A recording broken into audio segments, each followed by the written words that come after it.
तभी टॉमी के उस फोन पर टिंग की आवाज आई, जिसकी स्क्रीन पर मकड़ी के जाले से भी ज्यादा क्रैक्स थे। मैसेज देखते ही टॉमी के चेहरे का रंग ऐसे उड़ा जैसे किसी ने होली पर सफेद पेंट मार दिया हो। कॉलेज के छटपटे गपशप ग्रुप में एक फोटो आग की तरह फैल रही थी। टॉमी की गर्लफ्रेंड सोनल अर्जुन के साथ इश्क लड़ा रही थी और फोटो ऐसी थी कि सेंसर बोर्ड भी शर्मा जाए।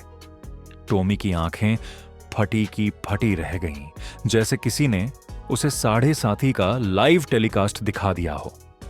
वो गुस्से में गाड़ी में ऐसे चीखा जैसे उसका गला नहीं बल्कि लाउड स्पीकर फट गया हो। राहुल, ओ भाई क्या हुआ? ऐसा लग रहा है जैसे किसी ने तेरी किडनी चुरा ली हो। टॉमी रोते हुए, अबे मेरा नहीं, मेरी किस्मत का मर्डर हो गया है, ग्रुप देख। राहुल ने जल्दी से अपना फोन निकाला। ग्रुप में तो जैसे कॉमेडी सर्कस चल रहा था। लोग ऐसे कमेंट्स कर रहे थे जैसे सोनल नहीं बल्कि टॉमी की बेइज्जती का नेशनल फेस्टिवल हो। यूजर 1, भाई सोनल तो 5G निकली, टॉमी अभी भी 2G की स्पीड में ही अटका रह गया। यूजर 2, टॉमी वैसे भी गरीब था। सोनल को लगा होगा इसके पास दिल है पर बिल भरने के पैसे नहीं। यूजर 3, बेचारा टॉमी। अब तो ये सिर्फ सिंगल नहीं, सिग्नल से भी गया। चैट में लोग हंस हंस कर लोटपोट हो रहे थे। राहुल ये सब परछ ही रहा था कि टॉमी दहा मारकर रो पड़ा। बस कर भाई, और मत पढ़ वरना मैं गाड़ी से कूद जाऊंगा। राहुल बेचारा पढ़ते पढ़ते रुक गया। उसे समझ नहीं आ रहा था कि दोस्त को दिलासा दे या ग्रुप के मीम्स पर हंसे। टॉमी के लिए यह खबर वैसी ही थी जैसे करेला और ऊपर से नीम चढ़ा। पहले ही दुनिया के ताने कम थे जो अब सोनल ने उसे पूरे कॉलेज का जोक ऑफ द डे बना दिया था। अब तो टॉमी को स्ट्रगल के साथ साथ मोहल्ले के आवारा कुत्तों से भी ज्यादा छुपकर निकलना पड़ेगा। चल भाई गाड़ी स्टार्ट कर, अब सीधे घर जाकर मुंह छिपाते हैं। रास्ते में टॉमी का दुख ऐसे छलक रहा था जैसे फटे हुए दूध के पैकेट से दूध। उसने राहुल से पूछा, भाई मेरी किस्मत इतनी फूटी हुई क्यों है? ऐसा लगता है भगवान ने मेरी लाइफ का रिमोट किसी विलेन को दे दिया है।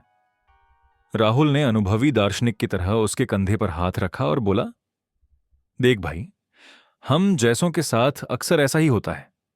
लड़कियां पहले हमारी जिंदगी के साथ ऐसे खेलती हैं जैसे कोई बच्चा नई गेंद के साथ खेलता है, और फिर जब मन भर जाता है तो हमें कट्टी पतंग बनाकर लात मार देती है। बस फर्क इतना है कि पतंग तो फिर भी हवा में उड़ती है, हम सीधे नाले में गिरते हैं। बातें करते करते टॉमी का घर आ गया। वह ऐसा सड़ा हुआ मुंह लेकर उतरा जैसे उसने गलती से नींबू की जगह करेला चबा लिया हो। घर घुसते ही वह सीधे बेड पर ऐसे गिरा जैसे कोई टाटा सूमो पलट गई हो। अगली सुबह मौत का बुलावा, स्कूल। सुबह के 8 बज रहे थे। टॉमी का बिस्तर छोड़ने का मन बिल्कुल नहीं था। उसे पता था कि कल जो उसकी बेइज्जती का रायता फैला था, आज कॉलेज के लड़के उसमें अपनी अपनी चम्मच डालकर मजे लेंगे। टॉमी जाना तो नहीं चाहता था, पर उसके पापा का खौफ और खाली जेब उसे मजबूर कर रही थी। हाय रे मेरी फूटी किस्मत, चिल्लाते हुए वह तैयार हुआ। फिर उसने अपनी उस अल्ट्रा लेजेंडरी बाइक को किक मारी जो स्टार्ट होने में उतना ही नखरा करती थी जितना कोई बॉलीवुड हीरोइन। धुआं उड़ाती उस कचरा पेटी को लेकर वह स्कूल की ओर निकला।